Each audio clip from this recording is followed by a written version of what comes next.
खुलुमबाय स्टुडियोआव दं आंखिलिकां ब्रह्म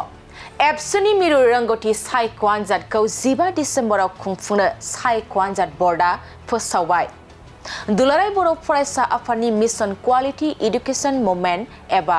गोग्गो सोलोंथाइ होनाय थांखिजों सिगांनिफ्रायनो मिरु रोंगौथि सायख' आनजाद सेन्ट्रेल टेलेन्ट सार्च एग्जामिनेशन खुंबोबाय थादों।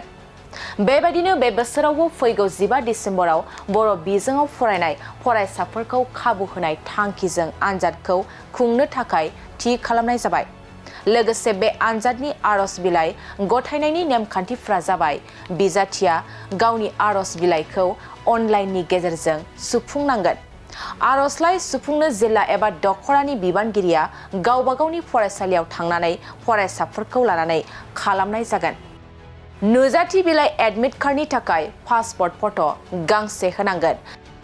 बिजाथिया आनजादनि मासुल एग्जामिनेशन फिस 30 रां गथायफानांगोन।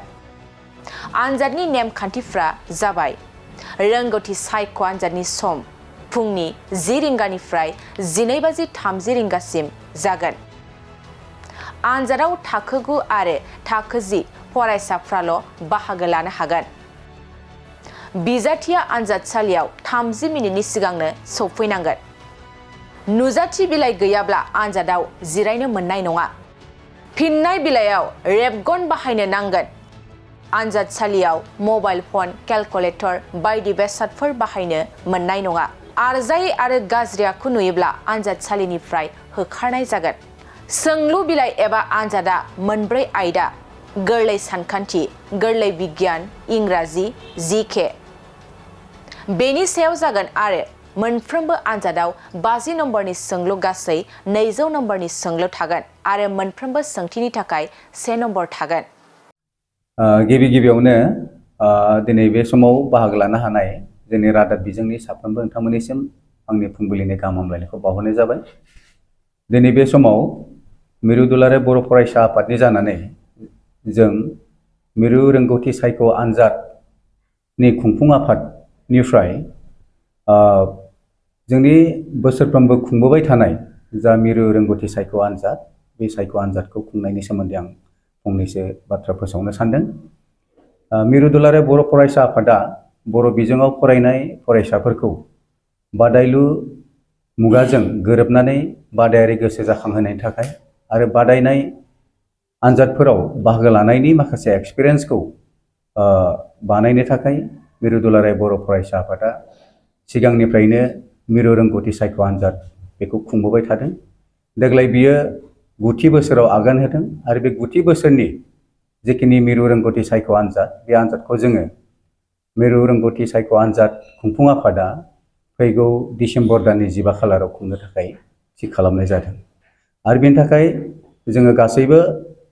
हाबाफारिखौ साखाफारा खालामजोब्बाय, गासैबो खामानिखौ जों फोजोब्बाय आरो बेनि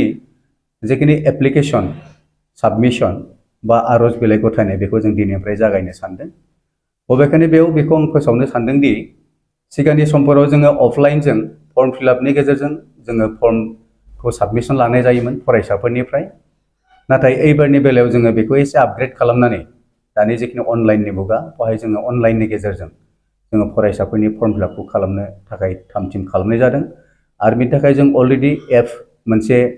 बानायनाय जाबाय आरो बे एप्सखौ जोङो दिनैनि गेजेराव फोसावगोन आरो बे एप्सआव जोङो मोनफ्रोमबो मिरु दुलाराय बर' फरायसा आफादनि सिङाव थानाय जायफोर आनसलिक कमिटिफोर बे आनसलिक कमिटिनि सोद्रोमाफोरनिफ्राय जोङो बेवहाय रेजिस्ट्रेसन खालामनानै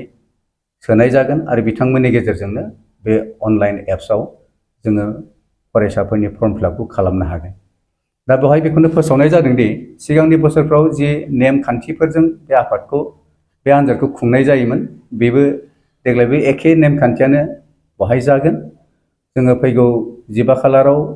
बे आनजादखौ खुंनो थाखाय थि खालामनाय जादों। आनजादनि थाखाय जों मिनिमाम मोनसे फिस लानाय जादों, बे जाबाय 30 रां आरो बे आनजादनि रिजाल्टखौ होनो जों आखायाव लादों 8 जानुवारि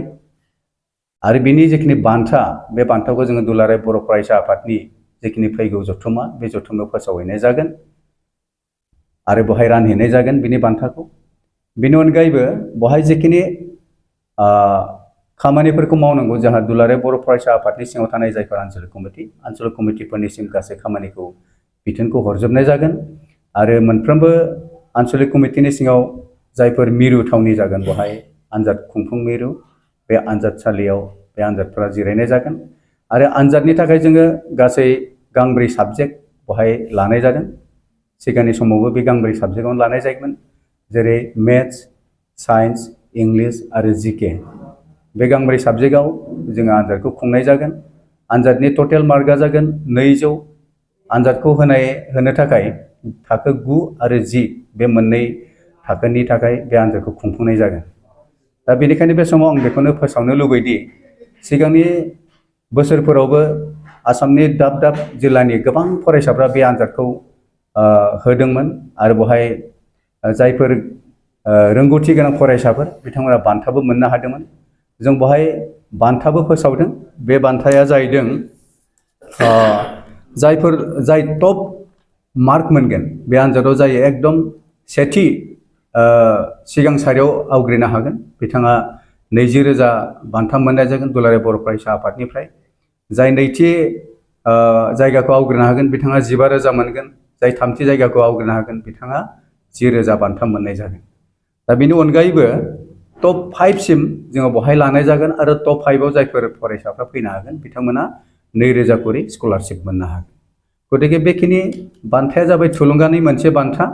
आरो बे थुलुंगा बान्थाखौ मोननो थाखाय जायफोर फरायसाफ्रा मोजाङै गोसो होनानै गावनि आनजादखौ होगोन बिथांमोना बे बान्थाखौ मोननो हागोन बबेखानि बिनि अनगायैबो बे आनजादनि गोबां गोनांथार माखासे गुरुत्वपूर्ण बाथ्राया जाहैदों बे आनजादखौ होनायनि गेजेरजों फरायसाया गावखौनो फैगौ मेट्रिक आनजादनि थाखाय बेसेबां प्रिपारेसन खालामदों बेखौबो मोनदांनो हागोन लोगोसे बादायलु जिखिनि मुगानि जिखिनि बादायारि आनजादफोर बे आनजादाव होनायनि माखासे एक्सपिरियेन्सखौबो मोननो हागोन गतिके बे आनजादाव सिगांनि समफोराव जेरैबायदि फरायसाफ्रा आनजादाव जिरायदोंमोन जों देग्लायबो आसा बेनिख्रुइ बांसिन फरायसाफ्रा बे आनजादाव जिरायगोन आरो जों दुलाराय बर' फरायसा आफादनिफ्राय जेसेबां निट एन्ड क्लिनै बे आनजादखौ खुंनो हायो बेखौ जों खुंनो नाजानाय जादों आरो बेवहाय जाहाथे जेबो गोरोन्थि थाया बेनि रिजाल्ट फोसावनायनिफ्राय लानानै बिनि गासै माने नायफामनायनिफ्राय लानानै जों गासैखौबो थि खालामनो थाखाय जोंहा साखाफारा जाखाजोब्बाय बेनिखायनो बयनिसिमबो खावलायनाय दिनै बे समाव जों दिनैनिफ्राय बे मिरु रोंगौथि सायख' आनजादनि जिखिनि आनजादनि फर्म फिलआप बे दिनै हरनिफ्राय जागायगोन बा गाबोननिफ्राय मोजाङैनो बेखौ खालामनो हासिगोन लोगोसे बियो दिनैनिफ्राय बे मिरु रोंगौथि सायख' आनजादनि जिखिनि फर्म फिलआप बेयो जागायगोन आरो बेखौ 8 डिसेम्बरसिम लानाय जागोन बेखौ अनलाइन लानाय जागोन आरो बे अनलाइन फर्म फिलआपनि थाखाय जोंनि साफ्रोमबो फरायसाया जोंनि दख'रानि फरायसा आफादजों लोगोआव थानानै बे फर्म फिलआपफोरखौ खालामनो थाखाय आं खावलायनाय जाबाय